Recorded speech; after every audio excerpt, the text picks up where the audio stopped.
Yo, first off, thanks everybody for joining and liking and subscribing to the channel. Listen, man, we trying to do some things here a little different, outside of the podcast. There's a lot of things that are going on within the community and the culture that we feel like by us being a Black Culture Podcast, we got to start tapping into that. We got to start making sure that we giving our input on certain things. So my boy Price and I, we had a discussion. We going from now on, we're gonna make sure whatever's trending, whatever's going on, we're gonna start doing reaction videos to it. We know a lot of you guys would like to see that, so we're gonna try to deliver that for you. Shout out to the subscribers, the people that have liked our channels that are here with us. We want to thank you. Shout out to you guys. Just want to make sure we spotlight that. Price, you got anything to say before I get into it? Look, I just want y'all to know everything we do it for the culture. That's it. I'm gonna throw a hell yeah on that too. I like that. So, man, Stephen A. Smith, man. Of course, you guys know Stephen A. Smith said a few things about the Asian community that he had to go ahead and backtrack.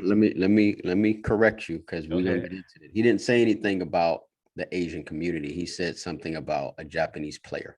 Yeah. I need to make that correction. Okay. I'm gonna get into that in a minute, but go ahead. So what we're gonna do is we're gonna play Stephen A.'s first statement about the Asian player. We're gonna react to that throughout. We're gonna talk through it. We're gonna give our take on it, what we feel and stuff like that. And then after that, we're gonna dive into his apology. And I got a lot of stuff to say about that. But listen, man, just a disclaimer. We are the Black Culture Podcast. Our platform is to bring Black influencers, no matter how big or whatever you want to say their stature is. We want to bring them on to show the culture behind us. Hey, these are people that came from the streets you came from the area you come from. You can do it too. So we always gonna praise our people, but at the same time, the lack of accountability that we have in our community, and I'm gonna point this out later on. It's to me, it's amazing how the Asian community can get an apology. My reason, I'm gonna break that down to you later, but accountability is very, like, we can't hold each other accountable. So tonight we're gonna hold Stephen A accountable, but we're gonna jump into the video. I'm gonna let my man Price jump it off because he had some energy earlier, y'all. I can't wait for y'all to see it, to see this energy. I'm gonna make that big. All right, so I'm gonna play it and we're gonna react through it. All right, you ready, Price? Yes, sir. Let's go. If you want me to stop anytime, just say it. Okay. Yep.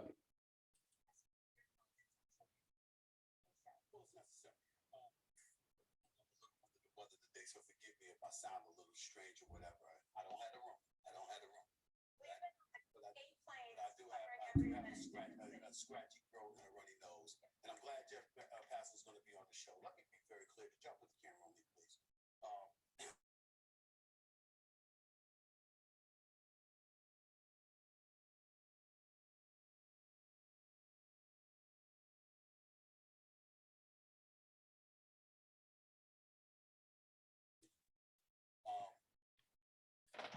Black man, I religiously go off about minorities being marginalized in this nation. I instantly go off, bring up the fact that if you are a member of a community that feels disenfranchised in any way, that's something that we need to battle, that we need to fend off to the best of our ability as a nation. These are the kind of things that I bring up. And the reason why I bring up my blackness is because of this. On many occasions, what I have said, when people have said something that is offensive in any way to the community, it's not about how you feel. It's about how they. All right, go ahead and pause it. And actually, my bad, y'all. I said I was gonna play his other statement first. We'll just go revert back, but go ahead. Give me what you got, Price. Yeah, man. So I mean, in all honesty, that clip is on YouTube. You can see it. He addresses his comments on Shohei Ohtani and the Nigerian basketball team, right? So guys, go ahead and watch that clip and leave a comment down below. Let us know what you think. So here's my issue with Stephen A. Smith. And Willie, you tried to warn me, man. I will not negate the fact you tried to warn me because the truth of the matter is the brother does things off camera to help benefit, and I'm gonna use the term African American, right?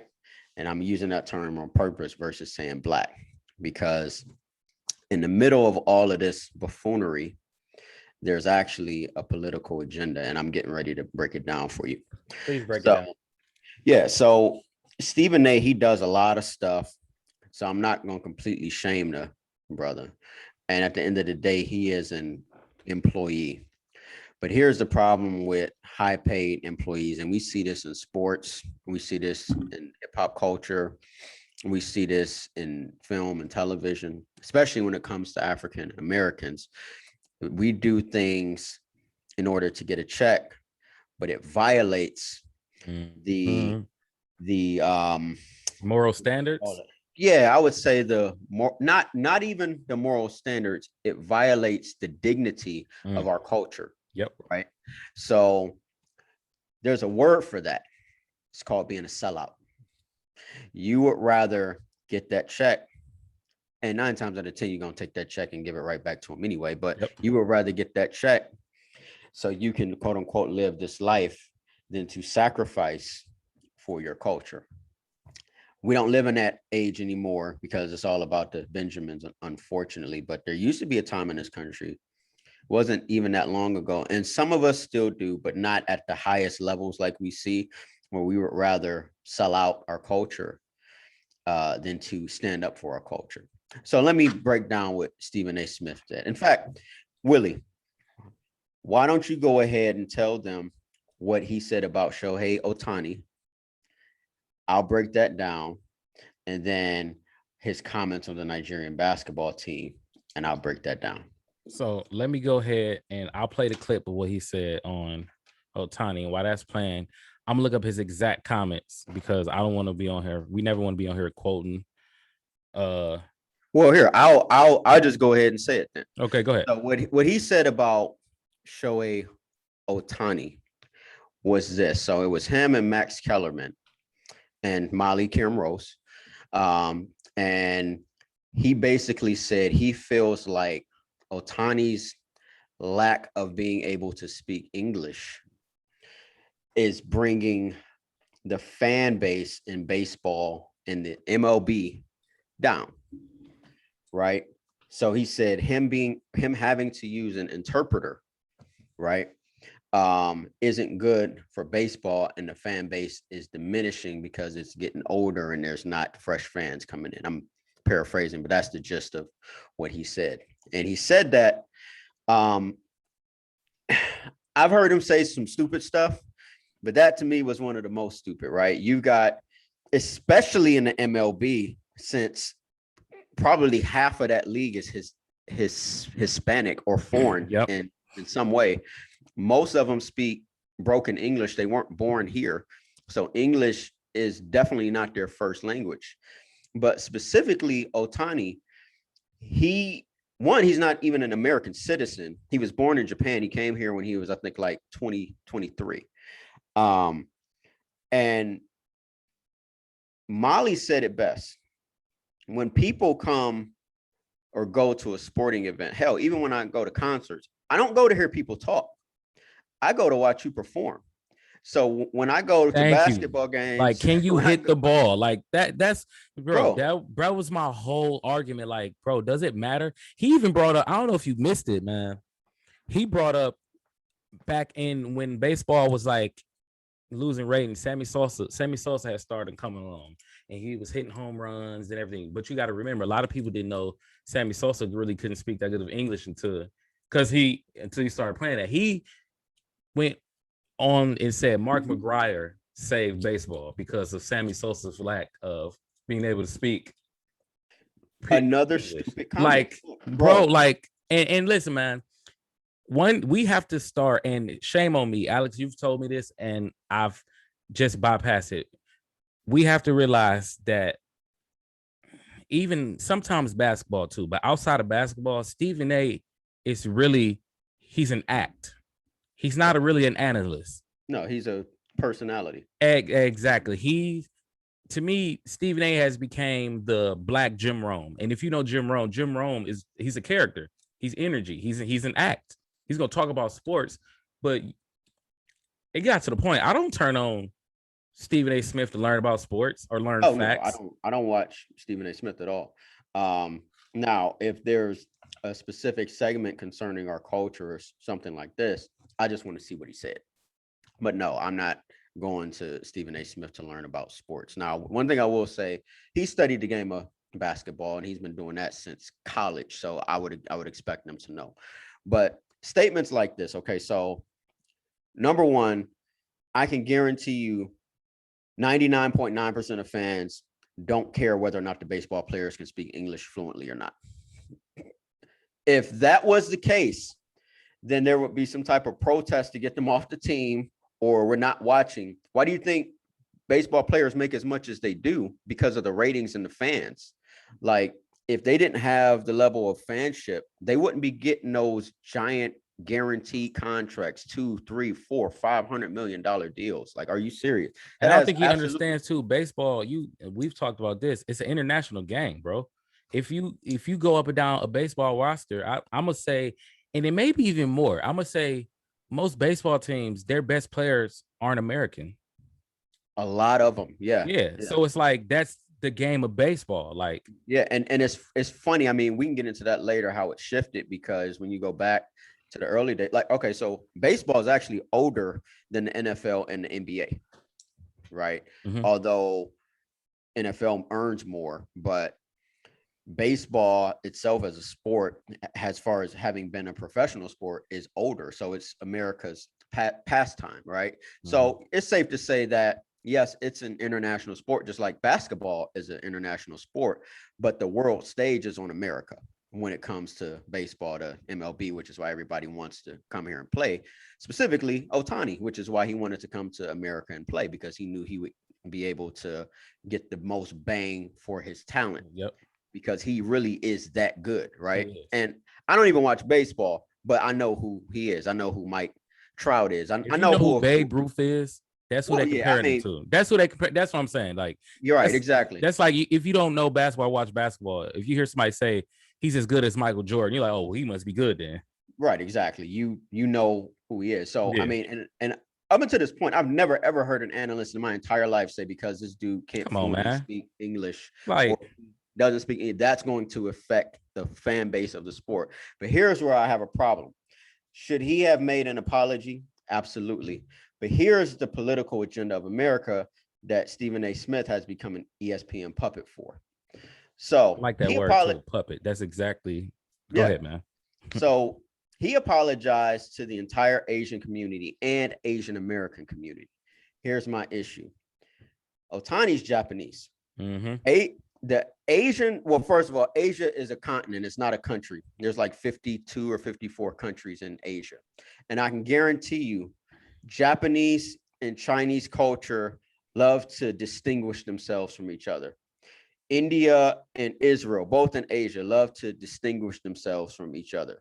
Saudi Arabia and the Philippines love to distinguish themselves from. So they're not all saying just because I mean, it's just like me being Nigerian and somebody being from Ethiopia. Yeah, they're both on the continent of Africa, but I've never heard, and we're about to get into this, when he apologized to the Nigerian basketball team, he apologized to the African community. He didn't do that, right? Asia's bigger than Africa. That's 60% of the world's population. Ohtani is Japanese. He's not an American citizen. So the political agenda of the fact that you apologize to the entire Asian community and the Asian American community baffles me, right? Then you go on against the Nigerian basketball team. So that whole argument was about the fact that Team USA lost to the Nigerian team, right? Plenty of wait. So, like, before you even get into that, because I know we about to delve deep into it, I just want to throw this out here, man. The word community, right? Listen, man. One thing, like, could you imagine like what we could accomplish if we come together, like the Asian community? Like, so okay, so this is where it gets specific, right? Because the Asian community, what's the best way to say it? Say it, bro. The Asian, okay, so all of Asia does not all work together. So that's a very loose term, and it's more of a political term just because of the ties the US has with certain parts of Asia. Obviously, Saudi Arabia, that's the oil. Japan, we have things going on. China, we have things going on. India, we have things going on. So that, in a sense, is where that comes from. And then you also have to feed into the fact, which I guess I'm gonna have to get a little bit deep into it. Within the past couple of years, there's been a lot of quote unquote Asian hate, right? But when you talk about Asia, bro, you're talking about everybody on that continent. We've never seen the amount of legislation and quote unquote trending anti-hate against or for African Americans or Africans in this country ever. We had to march for that. We had to fight for that. They didn't have to do none of that, right? So when you talk about Asia, you're literally talking about every single person that derives from that continent or their culture. When you're talking about a community, you're talking about their actual culture, right? So we were to say the Black community. So when somebody like, when a cop kills an unarmed Black teen, you never hear, I want to apologize to the entire Black community. You never hear anything like that, right? So that in and of itself. So for Stephen A. Smith to include the entire Asian community for one person, think about this, bro. We're talking big, about man. one person, not an entire basketball team. One person. He wants to apologize to basically this made up concept of a community that I guess we're supposed to think all works together, and they do not. And then not just over in Asia, but here too in the States. So I want to apologize to the Asian community and the Asian American community on behalf of one person. So when I offend you, I need to get down on my knees and beg forgiveness and apologize to everybody. Isn't that crazy though? Well, it's part of the agenda. And again, he is a puppet. Now let's switch to his apology to the Nigerian basketball team. Now, I will admit, so take Ciso Ikachu. Our friend, our brother, shout out. Right. We did not know how to pronounce his name, but you know what we did? We didn't say whatever his name is. We didn't say whatever his name was. We asked him. And a lot of African names, not just Nigeria, all their names are for Americans, especially because most of us only speak one language, difficult to pronounce. Yep. I asked, and I'm not going to, so what he should have done was say, if he were to try to pronounce the names, like, I'm sorry if I'm mispronouncing your name, I will get corrected on that later. Not, whatever, because he wouldn't have done that to Ohtani. He wouldn't have did that to somebody from the quote unquote Asian community, right? And right there is what I mean. It's like that shows a lack of respect because absolutely. Like, and that's where I was like, it's a game, it's an act. Because you're aware, he wasn't in the moment. He's aware of what he's doing. Like you said, he never did that to Ohtani. But the fact that it was the Nigerian team and it was men of color. That's what I'm gonna say that Black men. So here's my issue. Notice he started that quote unquote apology by saying he's a Black man, and I've heard him on multiple occasions reference himself as being African American too. So this is the political agenda too. So he mispronounced several names, not just one person, but he didn't apologize to an entire country, Nigeria. And there's more people in Nigeria than there are in Japan, by the way. He didn't apologize to Africa. He didn't apologize to the African American community. He just said, I apologize to the Nigerian basketball team. And then here's what he said after that tripped me up. He said, we need to take more time to learn about their culture. Dude, do you realize West African culture is the closest thing you have in America? There's a reason why we're considered African Americans. Yep. 90% of our culture, bro, if you think about almost everything we do, and here's what culture is made of for people that might not know. It's not just a loose term. Your culture consists of your food, your clothing, your music, your dance, religion, customs, traditions, and of course, your language.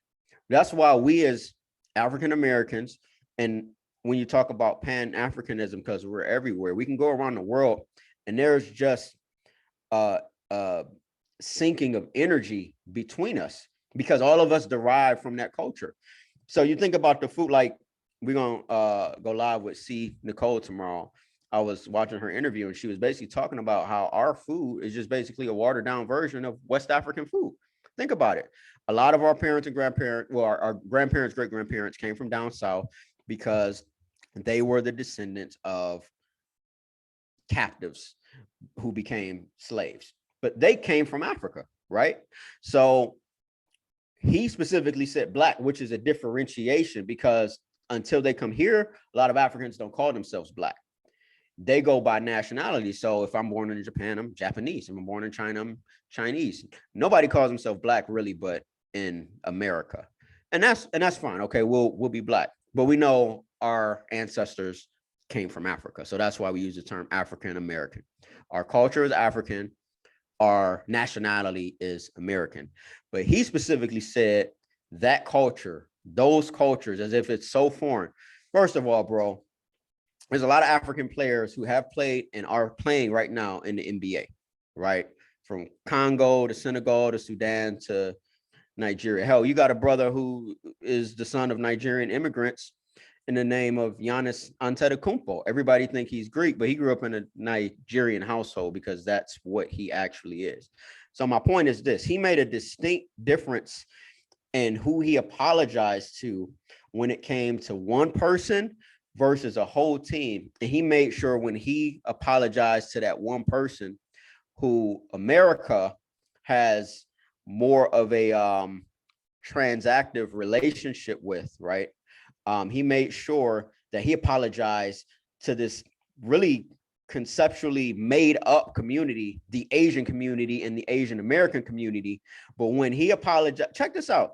He didn't apologize to Nigeria or Africa, and he didn't apologize to Nigerian Americans.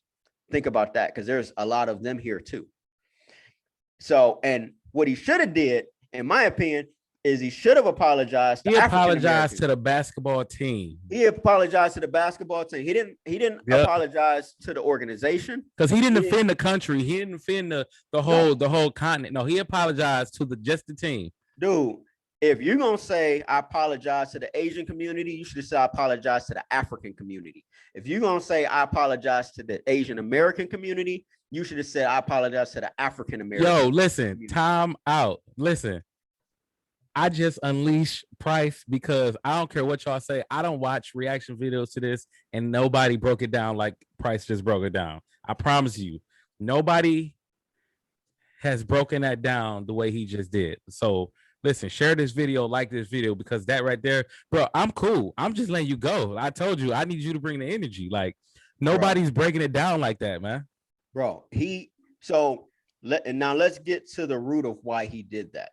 One, he's trying to save face, to save his job.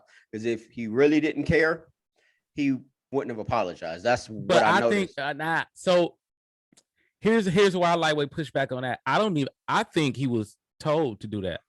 Listen, man, a puppet. He's a puppet. Oh, yeah. I don't think they want to fire him because guess what? They're not gonna put Jalen Rose. Yeah, he was told. Yeah, he was told. Listen, man, he was told, but he could have refused too. Yeah, I don't think he would have though. I don't think. No, it's not a matter of he would have. He could have. He could have refused. So, all right. One thing that he does, and in this season of being pro-black, black-owned businesses, and buy black, and all of this stuff, which we know that if white America wasn't capitalizing off of that, it would not be a trend. Yep. Right. Same way having a cannabis dispensary, if they're not profiting off of it, it wouldn't be a trend. Right. You locked up all these black men for selling dime bags of weed and all of a sudden you're making it legal. Right. So we know that on the other side, yeah, some of us will make a little money, but not the money that they're making. They're making the real money. One, because they get to tax it. And then two, a lot of major corporations are controlling that. But back to this. So one, yes, he was told, and anybody who knows sports talk knows that he doesn't really write his material. No, man. So No, I'm wondering who actually wrote when he was talking about Ohtani in the first place, because I feel that like doesn't that seem might like have been a something. freestyle. I feel like I don't know, man, man, listen, man. because Steve A's done said some dumb stuff, bro. I feel yeah, like he said some dumb stuff, but I'm wondering. that one on the Look, teleprompter. but look, here's the thing. One of the reasons why that show was so popular, and I believe it's number one or number two, is because of the stupid stuff he says. Like, believe it or not, he has fans, right? I'm not his fan. You're not his fan. I'm There's gonna a get lot to of those other people, fans later on too. but That's gonna be I our can segue. guarantee you, he has okay. Like, I don't eat McDonald's. McDonald's doesn't I depend hate on my business McDonald's. though, Nope. right?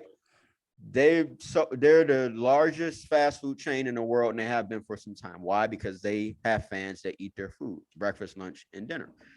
Stephen A. Smith, same thing. So he's like McDonald's to me in the sense of whatever garbage he spits out, you got people that soak it up. The same thing like with reality TV. That's just really like a reality sports talk radio show on, like I told you, on every episode, because those shows are heavily scripted. It's not reality. They write them. Oh yeah. They create problems and they create solutions. So, I mean, anybody who watches that show, if Stephen A has an opinion, Max Kellerman is going to have the opposite opinion. Yep. If Max has this opinion, Stephen A has to disagree, right? That's just the premise of the show. So what he said, now think about this. And we talked about this when we talk about Kevin Samuels. He stirs up controversy, but he's also getting paid for it. So we're technically, in a sense, fan of Kevin Samuels, though. Look, we're technically, in a sense, because the way we're gonna title this video and all that, giving that show some promotion. Yeah. Just because of this reaction video. So I'm gonna say this. I honestly don't think he wrote it. He gotta be somewhat smart to have made it this far, right? Oh, yeah, absolutely. He's gotta be somewhat smart. And I believe that they probably planned on him having to come on air the next day, apologize, but they were not going to allow him. Now, if he really freestyled, which I doubt if he freestyled the apology, if he really freestyled it, then as much as he talks about, quote unquote, the Black community, he would have made way more of an apology to people that look just like you. Yep. So listen, man, which leads me, because I want to segue into accountability, right? You brought up the fans, his fans. A lot of his fans, like a lot of white fans, a lot of black fans. But listen, man, and that's one thing.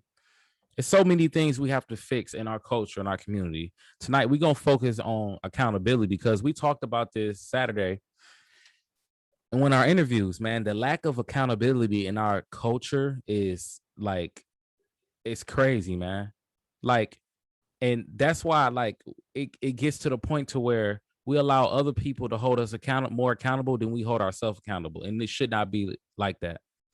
I think you need to talk about that. I think you need to give an example of how that looks, because a lot of people won't understand that. Yeah, so it's like we praise each other, and we praise each other when we're doing good. That's cool. But let's take for instance, I don't want to say her name wrong. The track star, our sister, Sha'Carri Richardson. right? So listen, man. First off, she came out and said she was wrong. She came out and said, I made a mistake. And immediately our culture went to they made it a black-white thing. They made it about Michael Phelps. Now, and I try to understand both sides, but that was a moment right there. I was like, hey, she came out and said she was wrong. You can't do it. You about to get ready for the Olympics. To me, it was a lot of people, and I'm talking about our people, our culture, our community, automatically going to, well, look at this, look at that, look at this, making excuses for her when she wasn't even making excuses for herself. She didn't even fight it. That showed me right there. She knew, that's my fault. She didn't fight her or nothing. So my thing is, it was more people making excuses instead of saying, hey, yeah, she was wrong. She acknowledged it. Let's go ahead and move on. It was so many people just ready to go to the defense mode and bring it up Michael Phelps. And let's be honest, and most of the times it is a black white thing and when we have the disadvantage. But in that moment, I just didn't feel like that was one of those moments. And it just had me thinking like, man, we are scared to really, like, we don't even look for accountability. We just automatically look for that. Well, this is why it happened right here. This is why it happened. Eventually, we have to start holding as a community. In order for us to go, we have to hold each other accountable, man. All right, so I'm gonna give you this. Muhammad Ali said this. He said, "There's 100 rattlesnakes trying to get into my door, and 10 of those rattlesnakes are good and they won't bite me.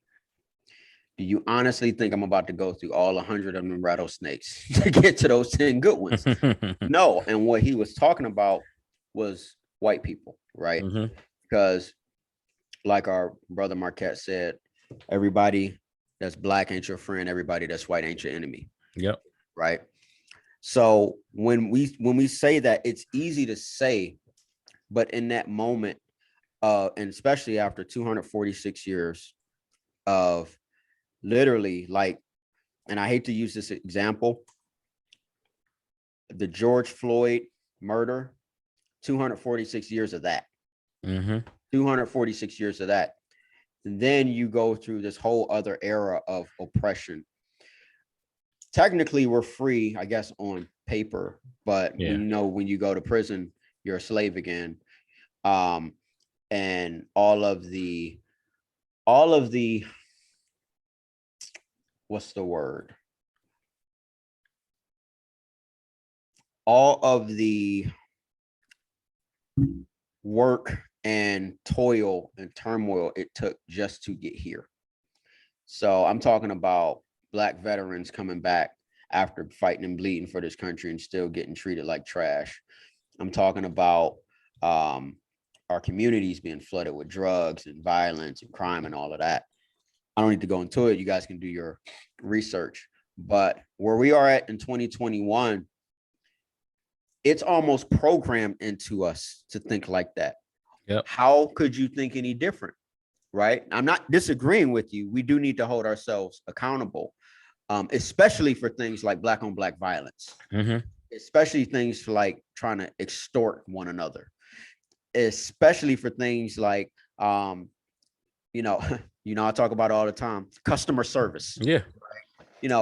Especially for things like that. But we've seen so many white people get away with stuff, rape, murder, that immediately, yeah, I'm going to think that too, because my belief is that they're probably going to make it a legal substance to be able to use, because it's definitely not a performance enhancing. It's definitely not, yeah. Right. In the next, five years or something like that. Just like they made weed legal, but they locked all these brothers up for selling weed. So I get both sides of that argument. Yeah, I do, but I just wanted to just throw that out there to our community, because I just feel like, man, once we start, it has to start somewhere. I understand we've been programmed, but we have to start changing. And I feel like, man, you see your black brother or sister doing something, we should be able to walk up to each other, respectfully. And that's something we don't respect each other. Like, no, you should be able to walk up like, hey man, brother, like, let's not do that, or let's not do that. It's get the F out of my face. Like, so like, that's like, we so far detached from each other. And we gotta get back. We gotta come together. And when I say so far detached, bro, like, I mean, yeah, it's like, and I had to reprogram my mind. I know you had to too as well. When we see another black man doing well, do we really think well of them, or do we think negative thoughts like, oh, he ain't doing nothing, he ain't much, blah blah blah? You know what I'm saying? But again, man, white America has a very, very, very, very large role to play with that. And so there's one thing to hold us accountable, but they also need to be held accountable. Absolutely. Because we would not be in this position had it not been for the horrible, terrible things that were done to us. When you're born into that environment, and sadly, the majority of us are, like, it's a very small, like, I know social media might make you think that all of us are doing well. That is not reality. No, it's not. And I'm gonna just deal with America. I'm not even gonna go global. The majority of us, when you go around this country and you go to any quote unquote hood, who do those people look like in those areas? They look like us. They look just Like like us. us. And so I'm glad you brought that up. Let's speak about accountability, because I specifically want to talk about sellouts, right? Yeah, let's end it with that. That's a good way to end it. Let's top it off with that. Because a lot of our kids are growing up listening to this music, watching these films, watching these TV shows. These are their role models.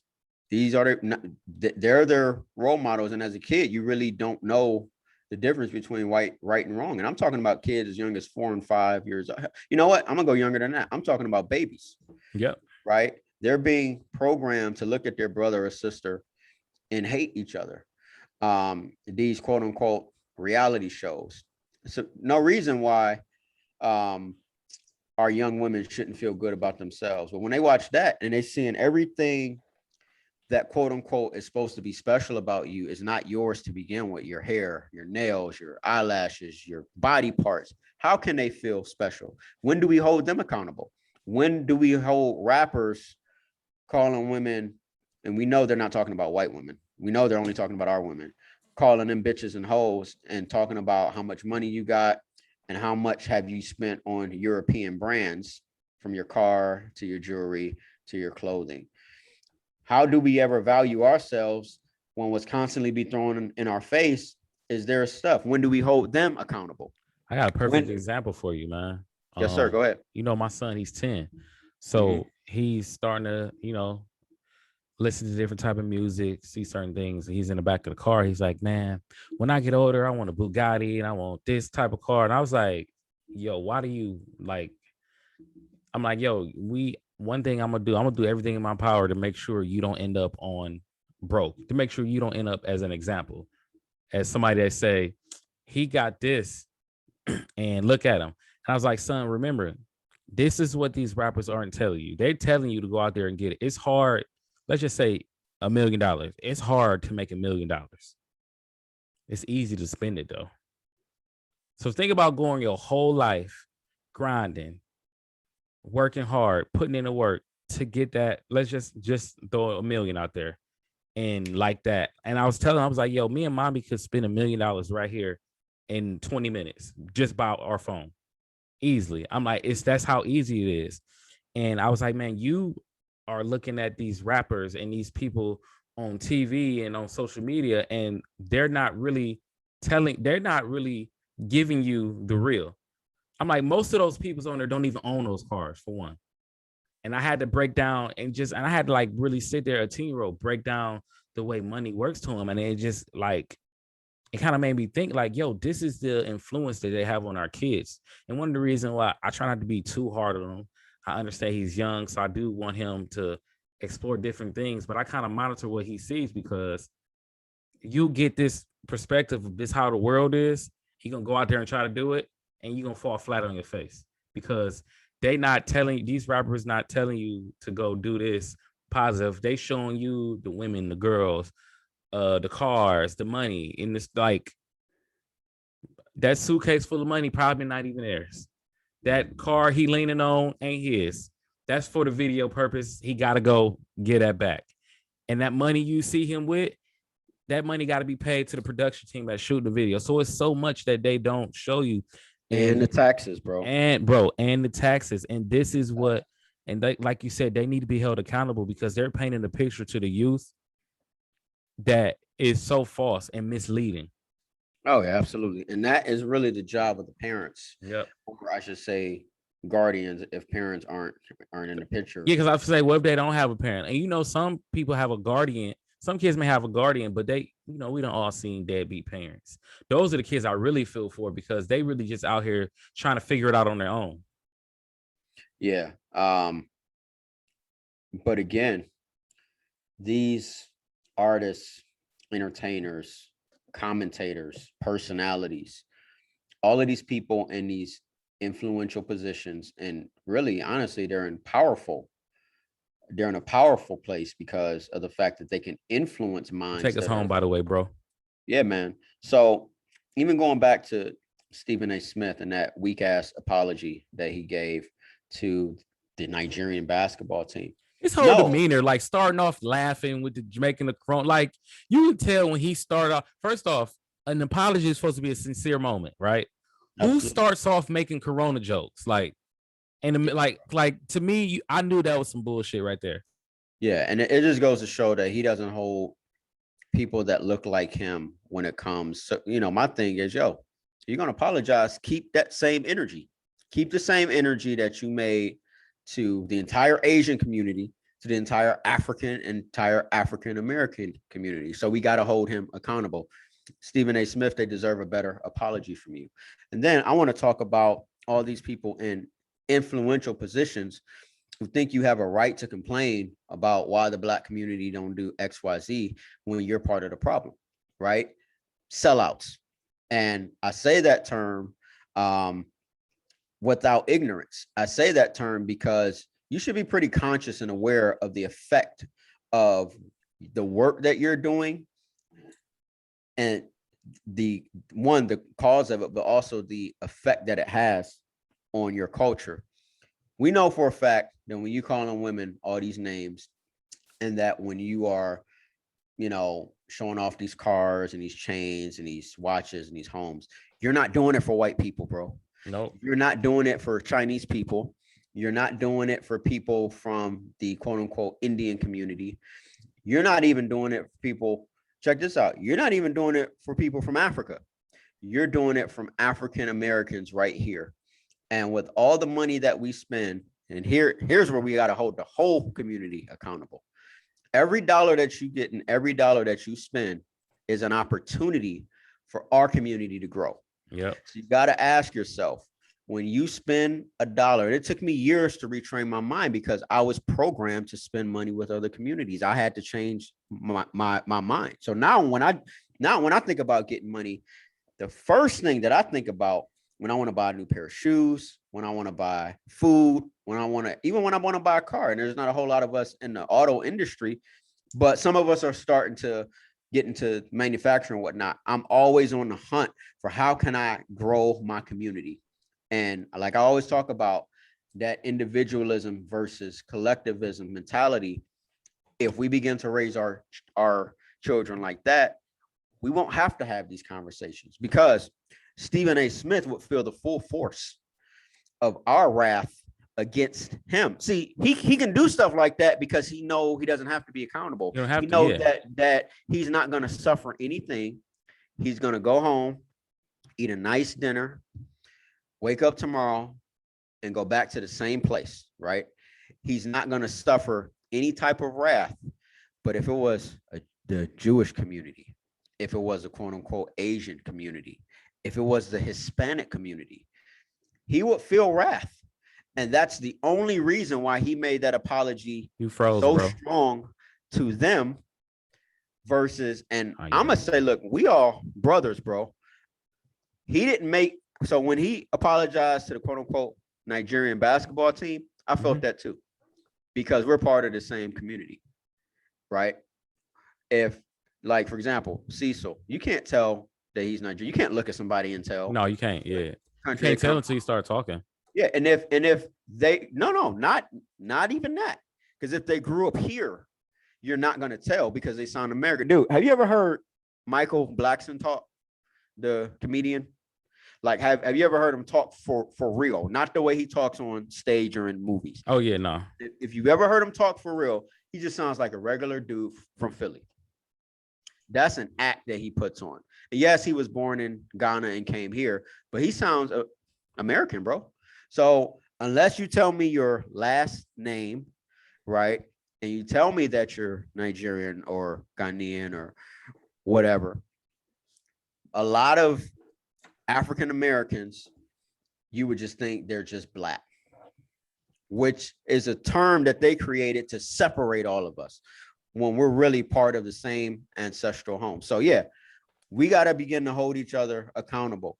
And I don't want to say in the worst way, but in a meaningful way, in a way that gets the message across. So how about this? How about you close us out with the ways we should start holding each other accountable? Okay, so let's start within our inner cities, whatever city you in. Listen, man, you see somebody trash in the city. You see somebody throwing trash on the ground. You see somebody pick it up. Tell them pick it up. Go ahead, man. What? Go ahead. Go ahead, man. Well, when you said that, I thought about somebody in particular that probably did that last week or something like that. Yeah, like listen, man. I don't know what you talking about. Go ahead, like tell them, like, yo, like pick it up. If you see a black brother arguing with another black brother, we should be able to walk up at definitely men. We should be able to walk up to each other without so much testosterone and hostility and say, hey man, yo, this ain't the way. Listen, we got to start respecting each other. If Yeah. you see sisters arguing or a brother arguing with a sister, stop it. It got to start there. It's the little things like that. You start there, it'll start evolving to bigger issues because I'm telling you, man, we say it time and time again. The day we finally come together as one, it ain't gonna be a damn thing they can do about it, man. So I got a question for you. What can I say to a brother or sister when I get bad customer service?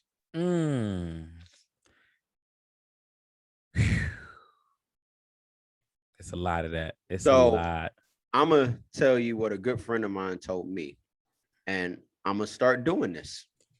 He says what he'll do after he's finished his, just say it was at a restaurant, right? Because we get quite a bit of that. He'll go to the manager, and here's what he'll say to the manager. He said, "Look, man, I love the place. The food is good, or whatever, right? He's this and that. And he'll point out all the things that's right and that he likes. Then he'll tell them what they need to correct, whether it's the music was too loud or the service was bad. And he'll say, but here's the thing. The reason why I'm telling you this is because I want to come back. I want to keep coming back." And he said, "I'm one of the most supportive guys, especially for businesses in our culture. But let me just make a recommendation as a loyal customer. Correct this, right? This is where this needs correction. If it was service, if it was, the fish was fried too hard, whatever the case is." He said, "But I want to keep coming back." And that's how he deals with that. He doesn't go to him with an attitude. He doesn't yell and scream and get mad or get on Facebook and trash him or say, "I'm never coming back." Right? White people got a chance. Chinese people got a chance. Japanese people got a chance. Indian people got a chance. And they had to have that opportunity to make mistakes. Yeah. They were able to perfect that, which is why we keep giving them our money. We got to give each other that chance. And that's really how I want to close out, because I was gonna say, yes, let's end it on that one. I like that, man. I yeah, love bro. that, bro. Yeah, we got to hold each other accountable, but we can do it in a dignified, respectful way. Respectful way. Right. And we got to give each other a chance. Like, look, nobody's perfect. And a lot of us, because we're so creative and talented, but also thrown into these very, in a sense, blackballed from a lot of the higher positions in America. They'll let a couple of us in. They ain't gonna let all of us in. They definitely ain't gonna let the majority of us in. So we got to create our own lanes. A lot of times we don't even have the training. So we got to give each other a chance to learn how to do that. And if you get a manager who gets it, and all he has to do is make that one correction, it could change his whole business around. Like, I love it when I see our people winning and doing things and being successful and prosperous. Hell, it makes me want to give them my money and add to that success. I was talking about that earlier with AJ. Like, I was just like so happy for her. She finally moved into her own spot. And I was like, man, I love to see our people elevate. Like, I love to see it, man. We just sat there and had a whole conversation about because I've been with her from the beginning. She was like, man, it's just from the beginning to here now. And I remember her talk about having her own shop. We sat there today just talk, and it's like, I love to see it, man. And to me, I love to see our people elevate and succeed. Yeah, bro. So I think that's it right there, man. I would love to see Stephen A change his tune. Whether he does or not, he's not the foundation of our culture. We are. Yeah. So say that again. Yeah, man. I would love to see the man change his tune. But whether he does or not, he's not the foundation of our culture. We are. Yep, I And like so that. we control the dynamic of our communities. I'm not sure where he lives, but I'm just going to throw this out there because most celebrities don't live in predominantly Black areas. The majority of them, especially when you got millions of dollars, you want to live where you think is the nicest place and whatnot. So he just might not. I'm not saying for sure, but he just might live in an area where it's probably not that many of us to begin with, right? So when you talk about being in the Black community, and I'm not saying he doesn't do anything for his community, that's not what I'm saying. What I'm saying is that that responsibility falls on us. Yep. And our everyday decisions. So let's take this as a teachable moment. Kids, this is what you don't do. When you make a mistake and say something you shouldn't say, when it's your community, you go the hardest to correct it. Yes, you sir. should apologize the most, improve it with your action. When they offend one of us, they offend all of us. So I'm not just going to, in fact, I'm gonna make that honestly, bro, and I'm being serious. Since they want to say apologize to the whole Asian community, that's a freaking continent. You know how many there's 1 billion people in China, 1 billion people in India, right? That's 2 billion right there. So you mean tell me one Japanese man and you're apologizing to billions of people? Seriously? But Nigeria basketball team, they just get that basketball team. No, when you offend one of us, and in fact, we need to make this something that is universal in our culture anyway. You need to apologize to everybody because what you did had an effect on the culture. Had effect on the whole community, dog. Yeah, because every time something happens in our community, we all feel it, right? George Floyd is not my relative, but I felt that. Tamir Rice was not my little cousin, but we all felt that. Yeah. Right. And the list goes on and on and on. And it goes on for hundreds of years. So, yeah, we need to, one, if we're going to respect anybody, we got to respect each other, hold each other accountable. And that's how we win. Yep. Listen, man, thank you guys for tuning in with us. We're gonna be bringing more content like this outside of the podcast and interviews. We're gonna be like I said, we're gonna be jumping in on some hot topics, what's going on. We're gonna be giving our takes and our opinions on it. If you haven't already, like the video, subscribe to the channel, share, please. Again, shout out to the subscribers we do have. Follow us on Facebook, Instagram, Twitter, TikTok at the Black Culture Podcast. You can follow my boy right here, Price on IG, Price on TikTok, Price on whatever. His Price everywhere on Twitter, right? Yep. Yes, you sir. can follow me, Thee Willie Ashford on TikTok and on Instagram. And that's all we got, y'all. Peace.